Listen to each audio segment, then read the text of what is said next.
This important conversation is being brought to you by International House at the University of Chicago, Women in Public Policy, a student group at the Harris School of Public Policy here at the university, and One Shared World. Before we jump into the content for today's program, let me share a little bit about International House and One Shared World. From the day the first International House in New York opened its doors 100 years ago, with Berkeley, Chicago, and London to follow, we've been dedicated to the promotion of understanding and fellowship among the peoples of all nations.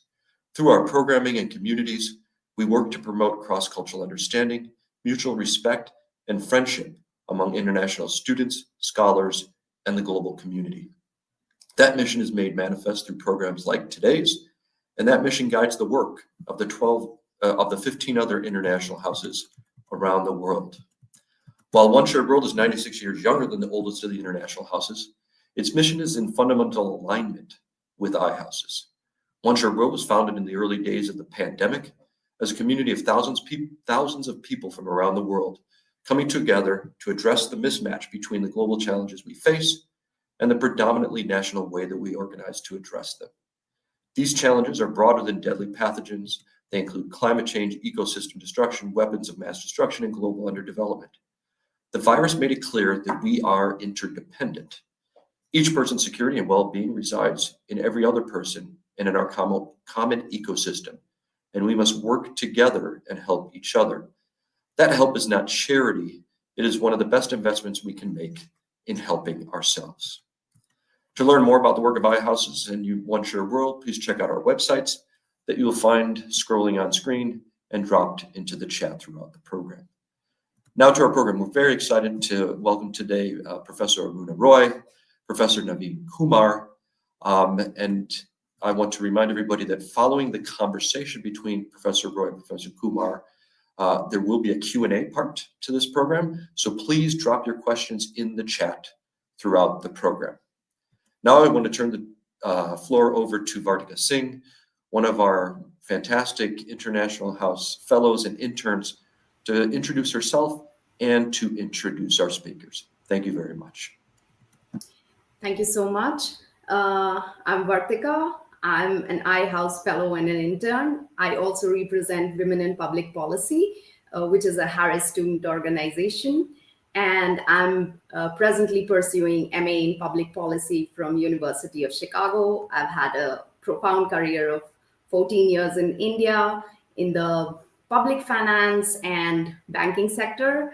And without further ado, let me begin by introducing our moderator for today's conversation.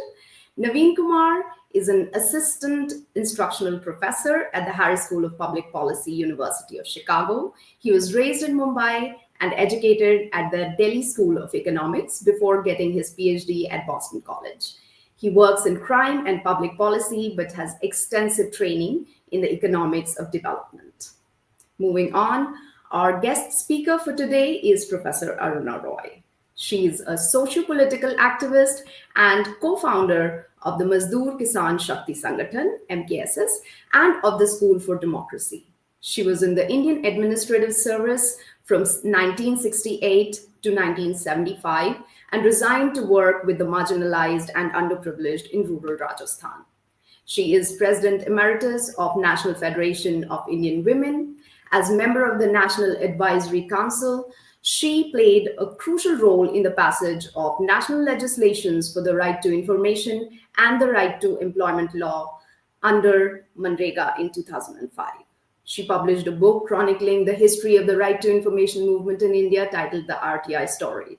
And recently, in 2024, she published her memoir, The Personal is Political.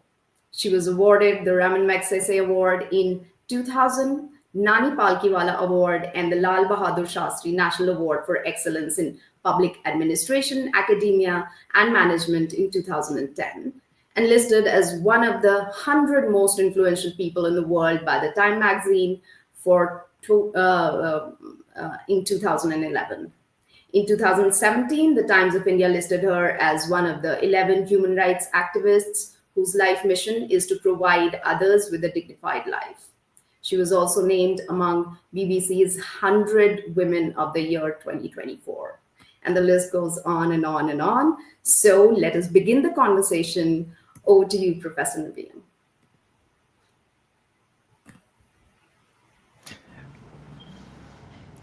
Thank you, Vartika. Thank you, Michael. Hi,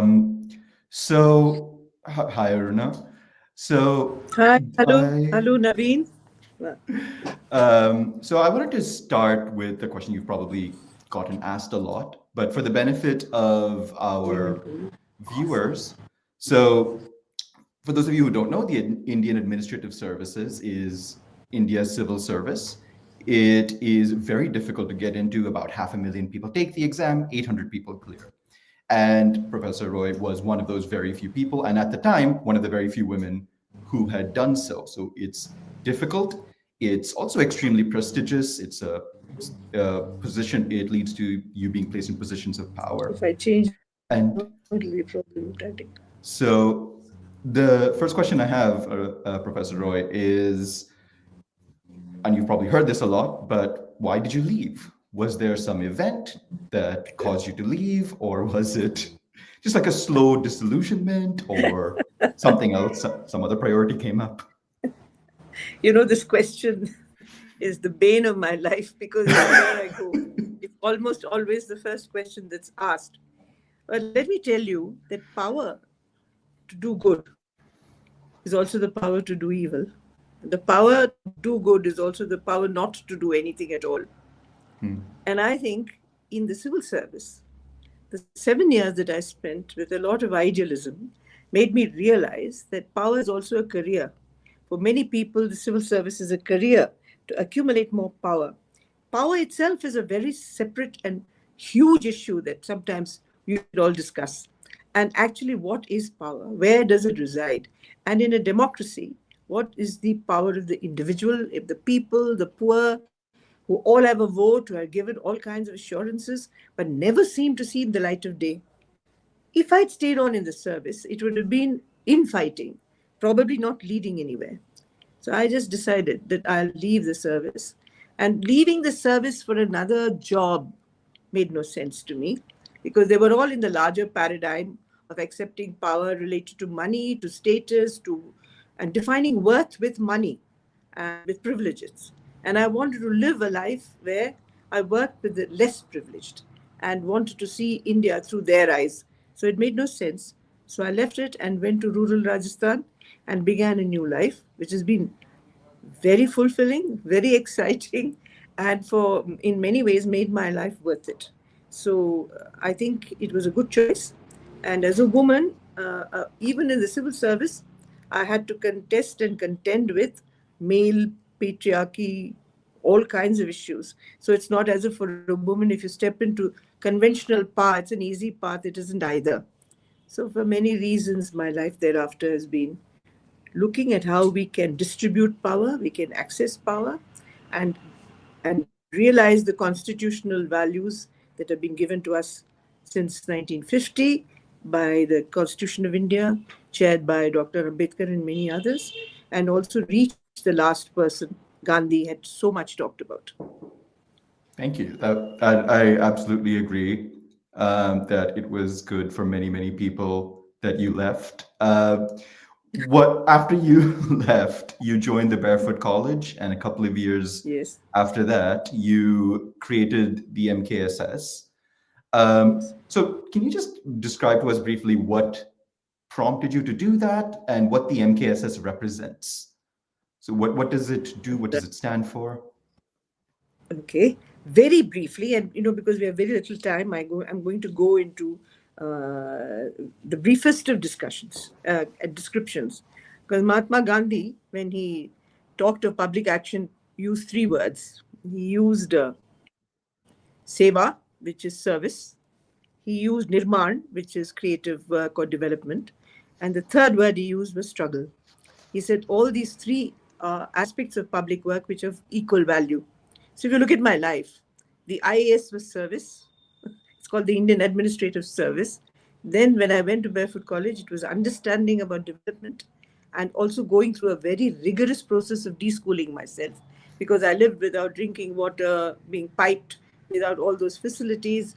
And I was just treated as one other human being by all the multitude of women and men. They had no respect for my status or my literary skills or my literacy skills or nothing.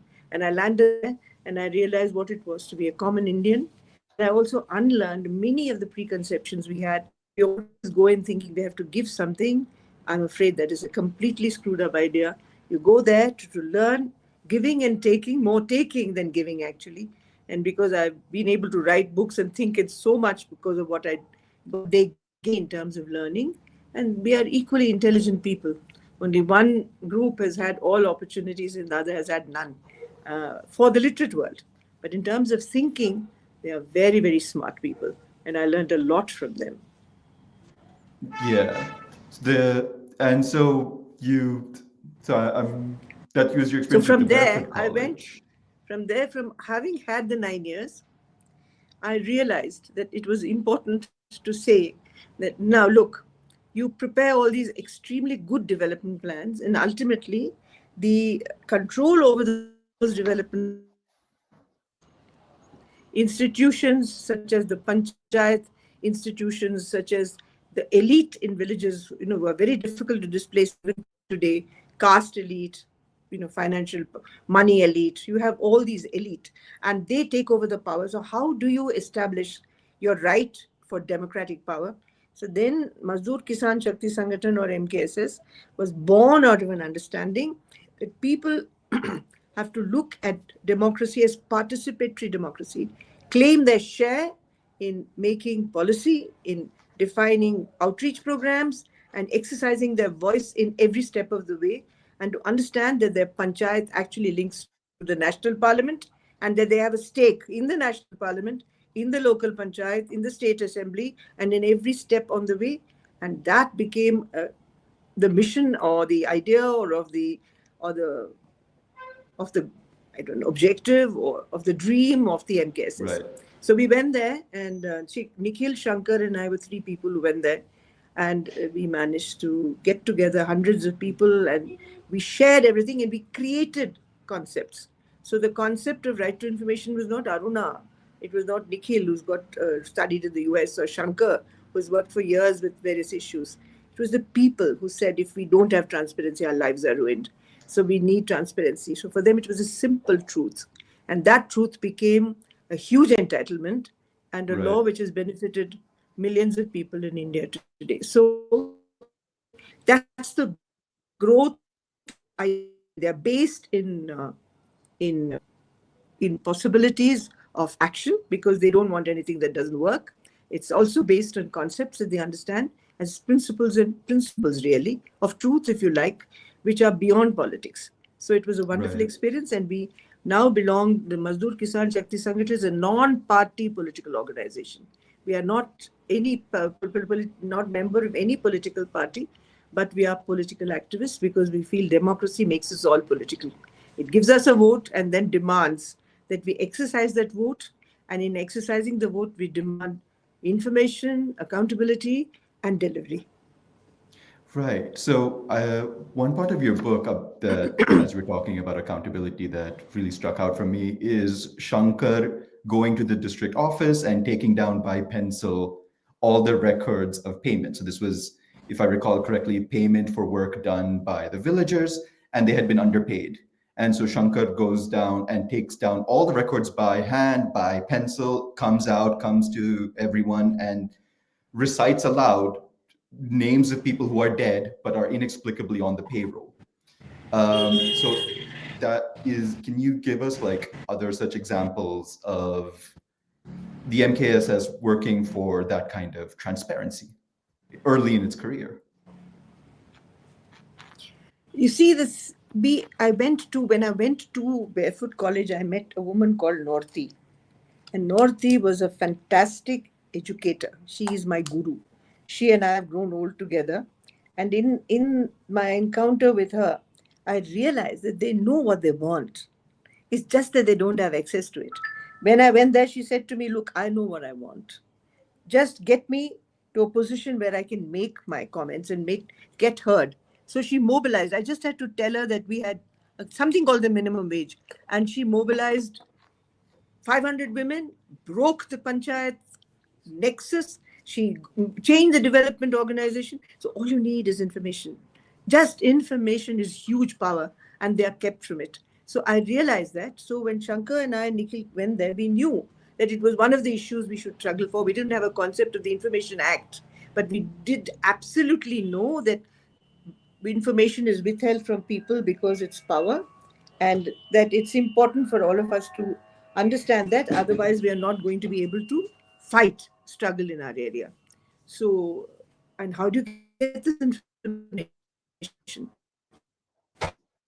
So Shankar's father was a revenue official and who knew exactly where to go for what. So Shankar grew up in a rural area, and he understood everything.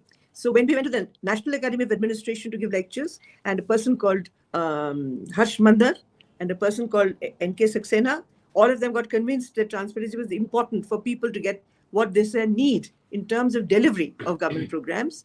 There was a probationer there. A probationer is a person who's studying to become an IAS officer, a civil servant. And he happened to be posted in our area. So we went to him and said, look, you agreed with us in the academy.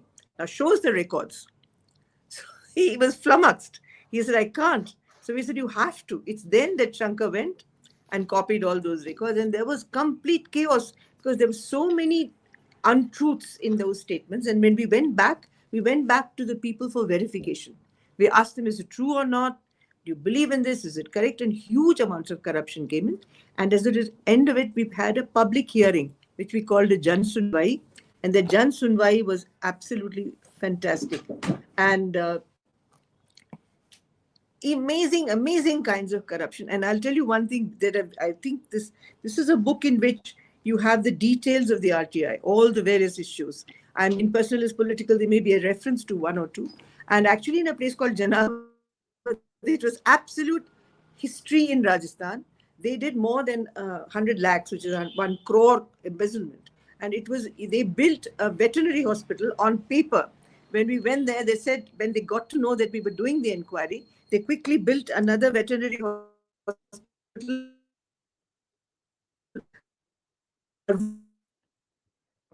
Sorry, Aruna, you're breaking up. And that's the hospital because the petrified being caught. I've never to get addressed the ailments to be get addressed. Sorry, Aruna, you're breaking corruption. up. Need for. You're back. Did I disappear? A little bit. Sorry, the last thing I heard was they built another veterinary hospital. Yeah, they built the veterinary hospital upstairs on the first floor. For the benefit of the audience, what we've been talking about is the importance of information to empowerment. So we have in India laws about minimum wage. We have laws about the government providing some amount of employment. And back in the 80s and 90s, when MKSS was getting started, they encountered a case where they had reason to believe, correctly, as it turned out, that laborers were not being paid their fair share. And so demanding government accounts of payments to these laborers really, and making that information public, made it possible for them to get what they were entitled to do so as a result of their work. Aruna, sorry, I was just catching people up. Yeah, sure. You did a good job because you've explained the reality of India. So what happened was that this great friend of ours was Dalit. Dalit means a lower caste with whom we practice untouchability and who are really the poorest of the poor and the most vulnerable in any village. But he was a poet. He was an illiterate poet, created huge numbers of songs, beautiful verses, but he couldn't read or write, but he was a poet. These are the anomalies you must understand when you go and live in any rural community anywhere in the world, I think, that they have the mind of an intellectual, they have capacity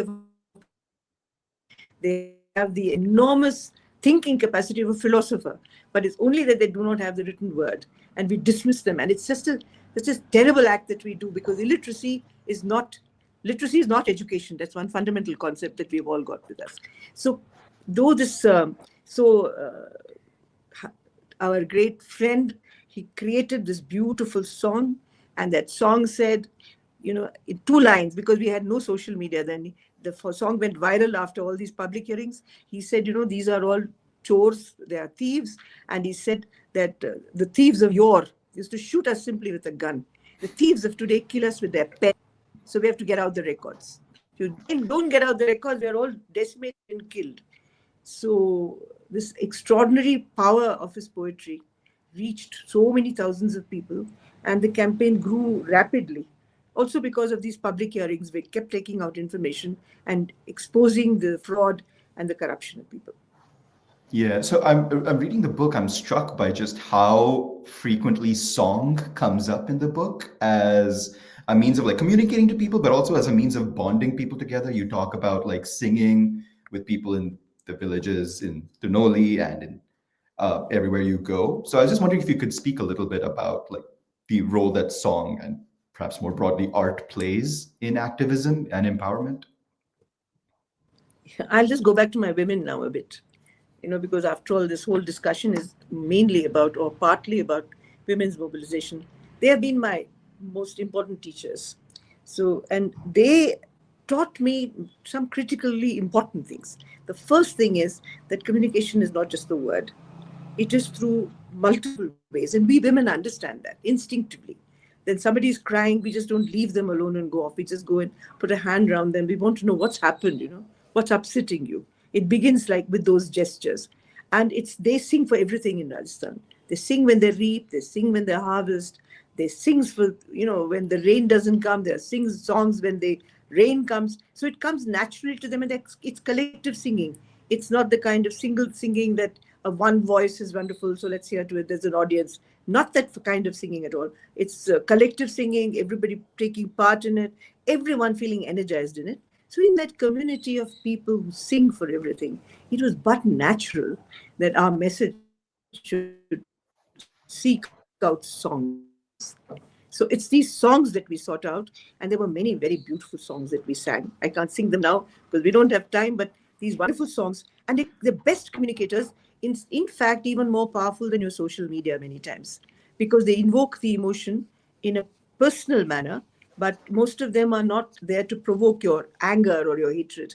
Most of them are to provoke your emotion, but to take you to some place where you can act more. So songs are important, as are slogans. Mm-hmm.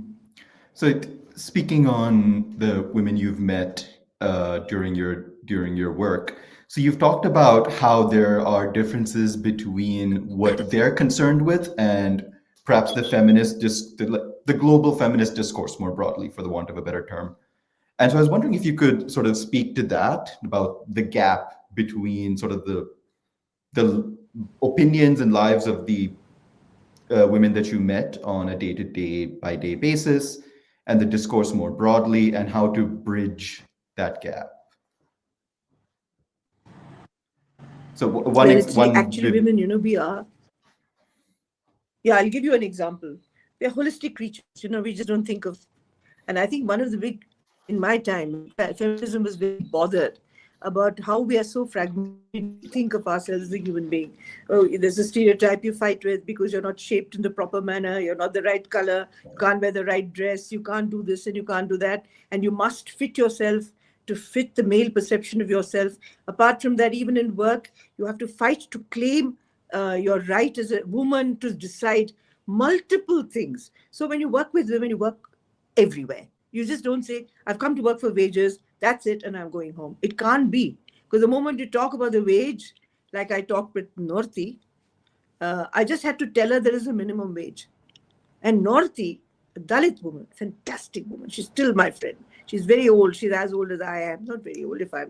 I don't think I'm very old, though I'm going to be 79 this year. Nevertheless, the two of us are still fighting and still struggling for various things. She became the Sarpanch. She got many awards. Subsequently, she became computer literate. She's an amazing woman from zero, no literacy at all.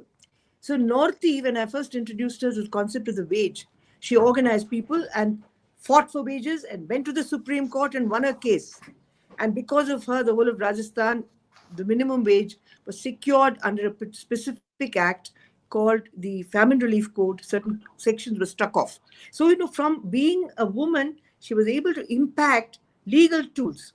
Sushila, another woman, who went with us when we presented the Right to Information law in Delhi, which is the capital of India, to people, all members of the editors of newspapers, ex-prime ministers, etc. We presented a copy of the draft bill, and one reporter asked her, he said, "How much have you studied?" So she said, I've passed my 4th grade. So he said, "What can you do?" 4th grade? Rubbish, yeah, ex-prime ministers fighting for it, editors fighting for it, what will you do? And she turned around and said to him, "When my son goes to the marketplace, with 10 rupees I give him. When he comes back, I ask for accounts. This government spends billions of rupees in my name. I'm going to ask for my accounts." So she came out with the first slogan, "Our money, our accounts." Fantastic slogan, which was translated into all the Indian languages. And in those 4 words, she defined the RTI. Subsequently,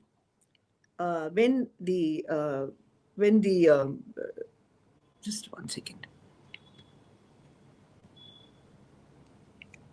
Subsequently, when we went through the RTI and we had got the law, the UN decided to, the UN women at that time called women, decided to release their biannual report. And whom do you think they called? Dorothy. They went to New York to release the biannual report in front of Ban Ki-moon, and they have the most crazy, funny stories they've come back with about how they were tutored to say something. And since they can't be part of a tutoring, they said it the other way around every time, and the organizers went crazy because the same things were said but the language was different, the idiom was the same. They went mad. So, so these 2 women reached New York and were the symbols of democratic women's power, of the ability to pass rights-based laws in parliament, the concept, being able to give concepts very clearly, which became sections of the law, how they were in fact so critically important. So it's the song, it's the slogan, it's the thought, it's the idea, it's the ability to think positively of village development, and also to think of what they had to counter in terms of opposition from powers that are very, very difficult to handle in India. And they did it all. So it's for us one of the lessons in our lives that you can actually do it. But how do you do it? Unless you give them respect and equality, it can never be done. So the personal is indeed political for us. And in fact, it's extremely important that we understand that our life is a revolution. The second very important women's slogan, that it's a revolution doesn't lie elsewhere. It begins where you are. And that has been absorbed and completely understood by the women I work with, and a great sense of equality, because they see me as one of them. And for them, I'm not bigger or larger than them.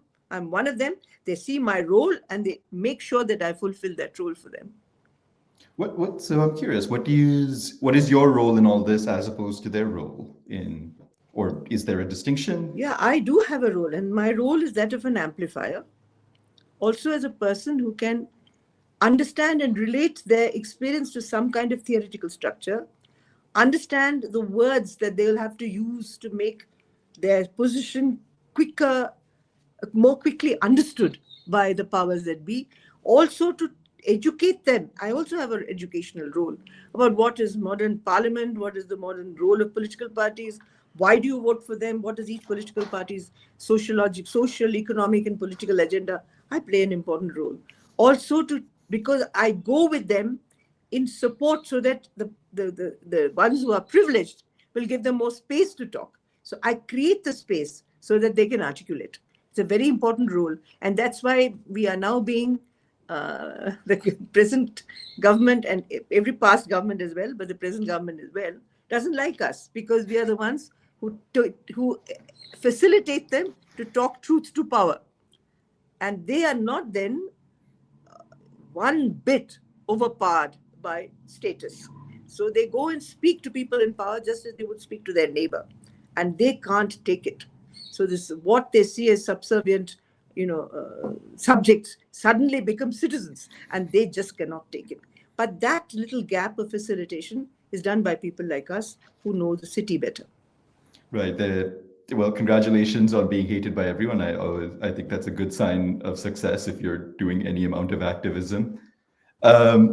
So I was wondering if you could speak more about the RTI and how it was shaped, how it became what it became. You've spoken briefly on Northeast's role in this, but I was wondering if you could talk about it. For the benefit of our audience, the Right to Information Act in India think about the Freedom of Information Act in the United States.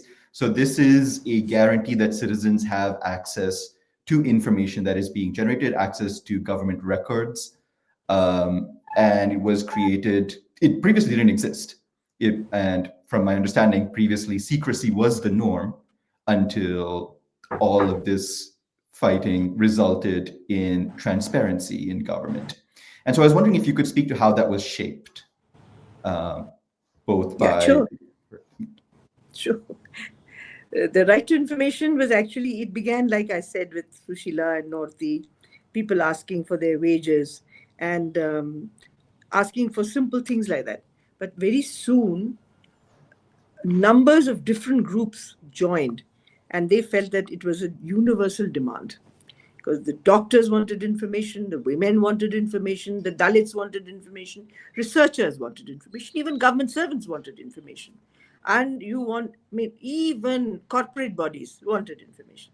So it became a national issue through two things. What is the strategy we use?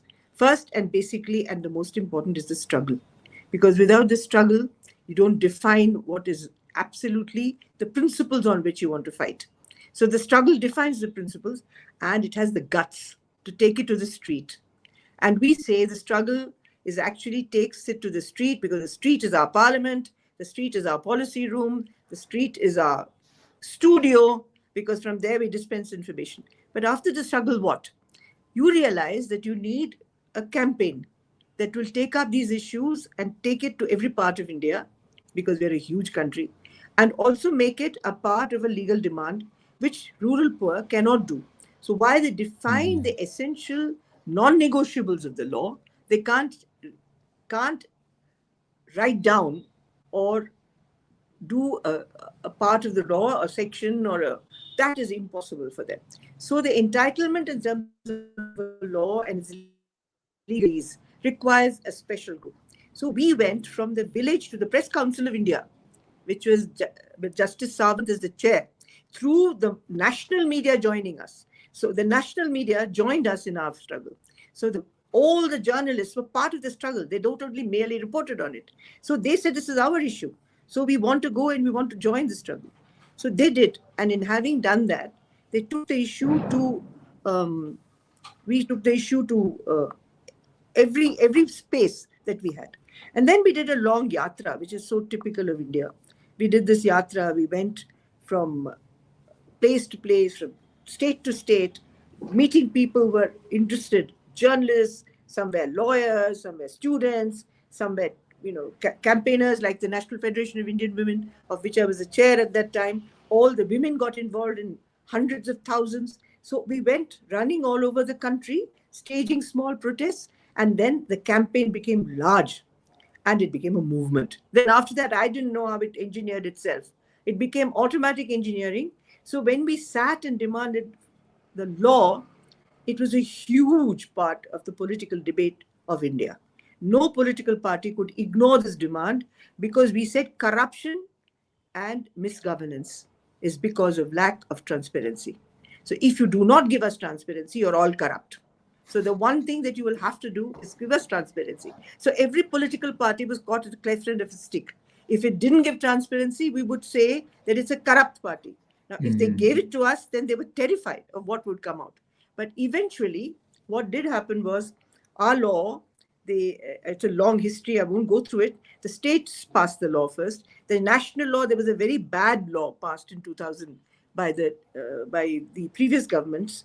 And then the UPA came, the United Progressive Alliance, got to power in 2004. And when we demanded a very good law, they guaranteed the good law, and they brought out a a promise to the people called the National Common Minimum Program. It is a piece of paper which I think should have marked India's progress into a more liberal and a more ethical and a bigger democracy forever. But it didn't. For only a short while it prevailed. So we took that piece of paper. At first thing it said that it will give us rural and employment guarantee, which was another demand of ours. It also said it will give us a better law. And then they set up the National Advisory Council under the chairmanship of Sonia Gandhi. At that time, she didn't take prime ministership. So she became the chair, and just to implement the National Common Minimum Program, which was all welfare activities, mostly. Now those welfare activities are feminist issues. When I was in the IAS, the males always wanted defense, they wanted home, where the police is controlled, they wanted commerce, they wanted technology, and the women's ministries were what? Health, education, social welfare. So in a sense, there is this totally patriarchal division, even of jobs within government. So as women, we exercised our power for the first time in independent India, getting those rights-based laws, which meant attending to welfare, attending to health, attending to schooling, education, women's equality, violence in domestic areas, which was all kinds of things. We went to forest rights, and we established that these soft issues are important. That's why I say that the rights-based legislations were actually feminist legislations. They were, in fact, they were issues, and therefore any of the rights-based laws that we talk about could not have been made with a man's movement.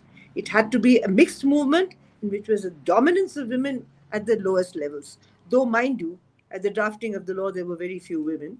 There were more men than women, but the women controlled the non-negotiables with the other men in the rural areas. So I think I call it a feminist perspective, where welfare and well-being and peace become more important than fighting your neighbor and financing your defense and getting a bigger chunk of the financial budget for the defense. You talk about at least a small proportional budget for welfare, for work, for all the various things which are important for the woman in her life and for the country, in fact, very, very important. In some senses, I see that the biggest mistake the democratic world has done is that it's absorbed and almost in toto patriarchal values of governance. It doesn't see the feminist value of governance, and if any ruler sees that, then the ruler is considered weak, because that person looks at welfare, doesn't look at war, doesn't look at this and that, but gives preference to education or schooling. But we have historical evidence that it works in a state like Kerala in India, which did extraordinarily well because it looked at development indicators and not at progress within quotation marks. And we have countries everywhere in the world which have done very well because of this. And that, I feel, is a feminist point of view. Yeah. Frankly. I agree. So first of all, thank you for that vivid example of the importance of coalition building and the importance of rhetoric. I had not thought about that, and so I appreciate that. I've also filed RTI requests, so I thank you for that as well, and thank you and the MKSS, not you personally, of course, but the collective MKSS. Yes, thank you. So to the audience, please get your questions in. We're about to start with audience questions soon. And so just for like a quick early question, so one of the audience members asks, can Professor Roy talk a bit more about her work at the global level and or how her work in India has impacted conversation and policy at the global level? So outside of India, what has been your experience? Actually, I think, the first real international presence we had was with the Open Government Partnership, which opened up participation of civil society as well as governments as equals in looking for transparency in governments all over the world. And MKSS was in the steering committee of the first 3 years of the OGP, the Open Government Partnership. And I think in going there, we realized the various nuances of transparency that were preoccupying people all over the world, but there was uniform agreement that there must be transparency of all government functioning. Without that, we cease to be a democracy. And I think that value that came from all the countries, because at that time the Eastern Bloc had asked for um, the right to freedom of expression, because that was what they were suppressed with. But all the other countries, including the US and others, we all knew that its democracy is no cakewalk. Once you get there, then there are manipulations, there's big money that comes in, corporations that misuse power. There are so many ways in which power is misused, including representative politics. So you needed a different kind of system which would look at the way in which political power could be impacted. So that's one. The second thing that we have given to the world today, the MKSS is given to the world today, and this is MKSS has given to the world today, and our campaign for right to information is given to the world today, is performance audit or social audit. In the first time that we had the records read out, which you read about when Shankar went and copied, we demanded 4 things. We demanded total transparency of all records of the Panchayat office. We demanded that there should be a public audit, which we call a social audit, because we wanted not the financial audit, was just papers. We wanted people to go and see whether actually that bridge had been built, that road had been built, the building had been built, because we were sitting in front of a building which was recorded complete, which had no roof and no windows and no doors. It was so blatant. So we felt that there should be social audit. And then we asked for that the money be sent back because it had gone. You can't say this village is developed because on paper you have, we actually need the road. So and we asked for public accountability and punishment for the individuals who had defrauded the money. These were the 4 demands. Now, out of this, social audit has really become an international phenomena. It has become part of our Manrega. The Manrega has absolutely put it in as a clause within its law. So all audit of Manrega funds must be done social audit, in which every citizen has a right to go and depose to say what is wrong with it and to produce evidence to say that the money has not come to us, it's been audited. This has been accepted right up to the Supreme Court of India, by the United Nations, by the World Bank, many other places, and in many countries of the world. Mexico, in Kenya, many other places, we've gone and conducted public audits, social audits. South Africa, Indonesia, countries which accepted that this was the only way to control and demand both transparency and accountability of the people. The other thing that we have seeded, a very good idea, for which I was called by the European Union and also by the US government at some times. And when I was teaching in McGill, the 2 ex-prime ministers asked me if I would go and live in British Columbia and work out a Manrega program for them. And I said, no, I don't think I can do that. You'll have to do it with your own people. Because Manrega has absolutely, extraordinarily, it has given how many million people? 150 million Indians get work. And it's people who are then raised above the poverty line, because these people use that money to pay back loans which are there. They also use the money for education, for their children. They've stopped migrating. Women have stopped migrating because of Narega. Extraordinary things. And when there was a meltdown in the whole world, our markets were thriving because of the money they spent in the local markets for food. So it's been an extraordinary thing, underreported in many ways, except that there are some very few very good economists who've been writing about it. But in any case, it's been one of India's greatest ideas and concepts given, where it's not a dole. Actually, you deliver for the money. In some ways, America has also seeded the idea that because after the Depression, many of your buildings were built by people who got money to build and construct. In Chicago, I saw something. Once I came to Illinois and I saw something which was built during the Depression. So I think, they used people and labor during the Depression to give them food to build infrastructures. It's a brilliant idea in India, I think, because we build infrastructure. We also contribute to the environment, because most of the work we do is protecting water bodies, protecting soil erosion, and planting trees, and doing work which is also looks at environment. And this is being a kind of counter to the cash transfer idea from Brazil. We've had many discussions about cash transfer, how in India cash transfer will be a completely undemocratic mode, and we don't want that to happen. because we want people's decision-making processes to be strengthened. So you really have to have a space where you can talk about what you want and change from the grassroots. It's only then that you'll have a living democracy. So for the benefit of our audience who perhaps isn't familiar with it, so the MREGA is the Indian National Employment Guarantee Program. So every household in India is guaranteed 100 days of employment within 5 kilometers of their home, and subject to a minimum wage. And the labor is used to, as Professor Roy has pointed out, to shore up water bodies, to prevent soil erosion, to build canals, to build roads. All kinds of public infrastructure and public goods are being produced through this process. And so this is sort of like a counter to the idea of just giving everyone like a flat cash transfer. Instead, you give them employment for a certain number of days. The idea is that this is more dignified. Is that consistent with your understanding, Professor Roy? Yes, and I think it's what Roosevelt's New Deal, actually, which did this infrastructure building when the Depression came. So these ideas are seeded across the world. You know, the ideas that we don't exchange ideas. What we do exchange is the worst of us, which is money, and of course the whole issue of exploiting one or the other. But you must have a pooling of ideas, and that's where I think NKSS has really been working hard. We spent a lot of time in Africa, in South Africa and Kenya and other countries there, talking to people who are interested in similar things, because we come from a similar background and we have similar societies, and our societies face similar problems. So talking to them makes huge amounts of sense, instead of going and talking to people who have everything and whom we want money from.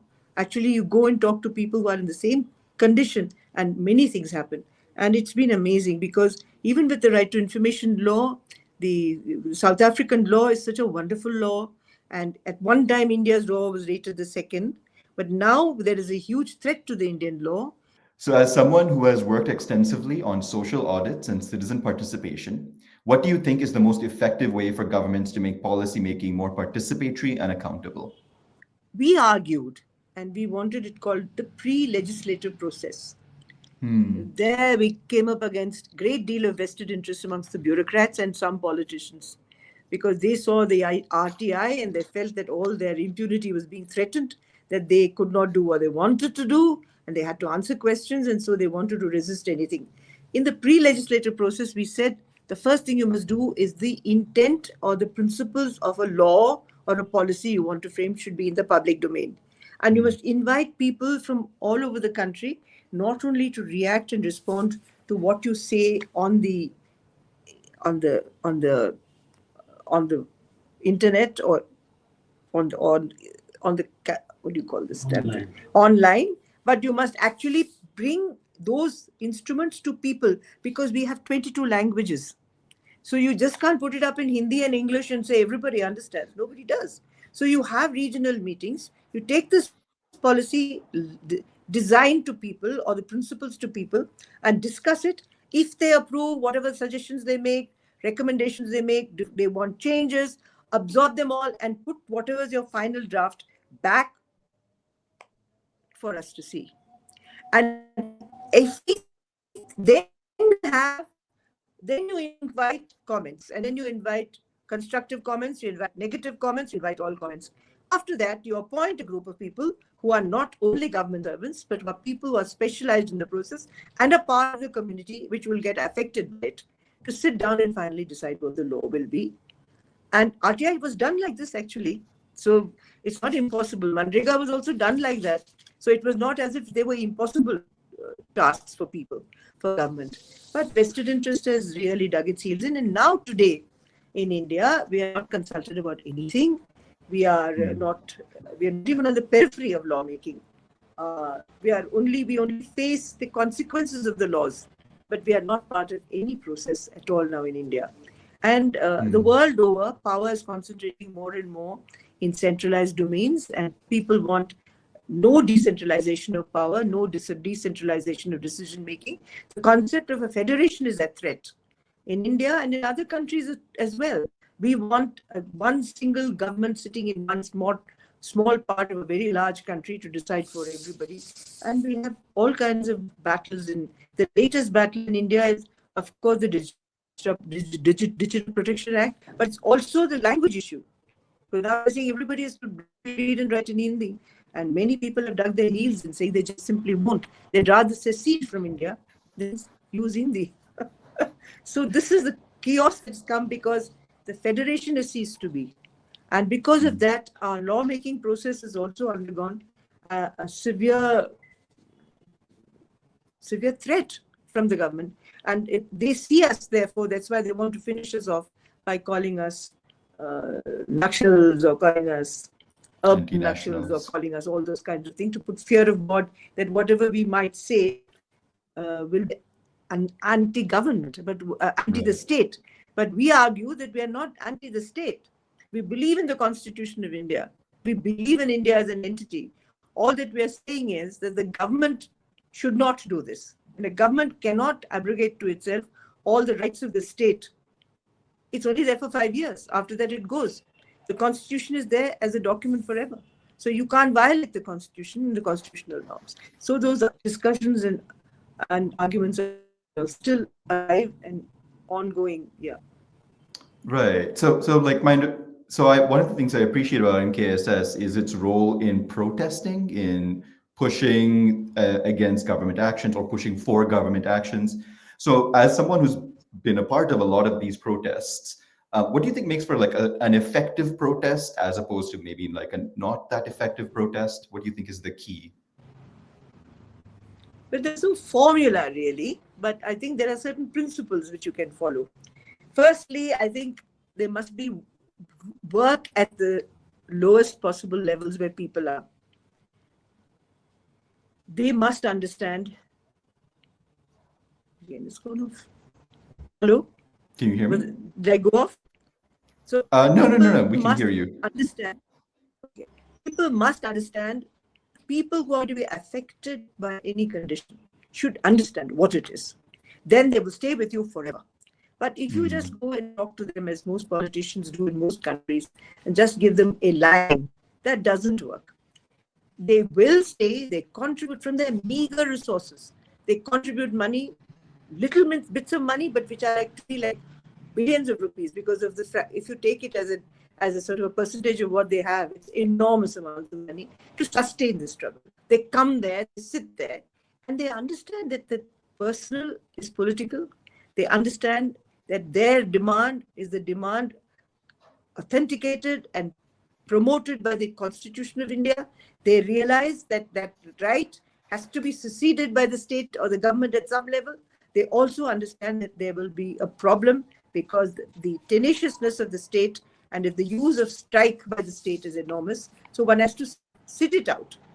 And we do it, we are non-violent protesters. We use Gandhiji's Satyagraha mode and Ambedkar's constitution as a kind of combined. So we do protest only non-violently. So the non-violent protest has its own problems.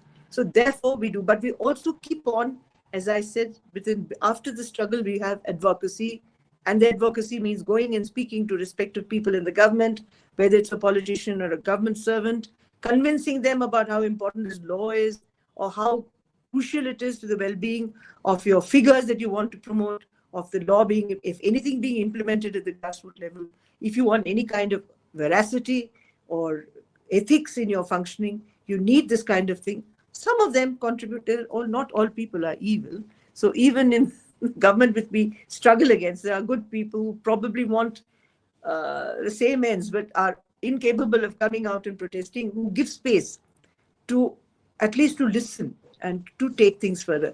In the recent years, in the last 5 years in Rajasthan, till a year ago, we had a government that listened to us a lot more.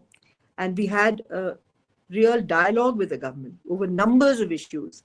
And we got a dialogue with them going on pensions. So old age pension in Rajasthan is now a law.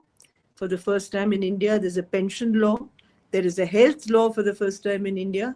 And there is, amazingly enough, a law which covers the new work relationship of the worker with the what do you call them? The aggregator. You don't have any arbitrator. You don't have any bosses now. The aggregator is the person who aggregates your Amazon and your and your whatever it is, the people who deliver things at your doorstep. It's the Uber, it's the Ola. So the relationship of the worker to the aggregator is now like what it used to be to the big corporate body or the factory or whatever.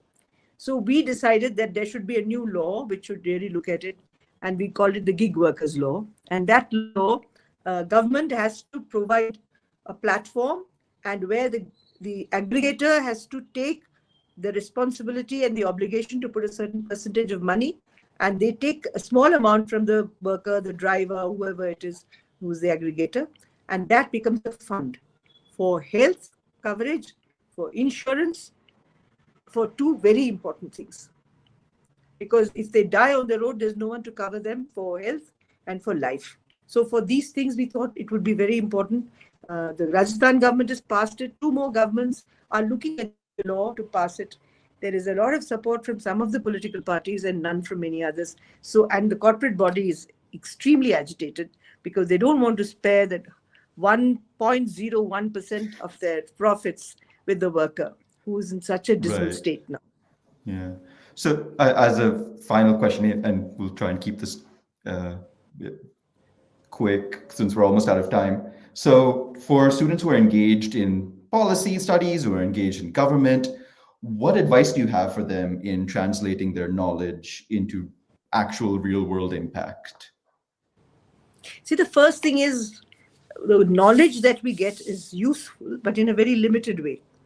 For democratic action, you have to understand how it works out actually. So the first thing we must do is to work with the community, which is supposed to get the benefit of that particular idea, concept, law, whatever we are working with, and get them to articulate what it is that they want. None of these laws would have come about if the people had not articulated what they wanted.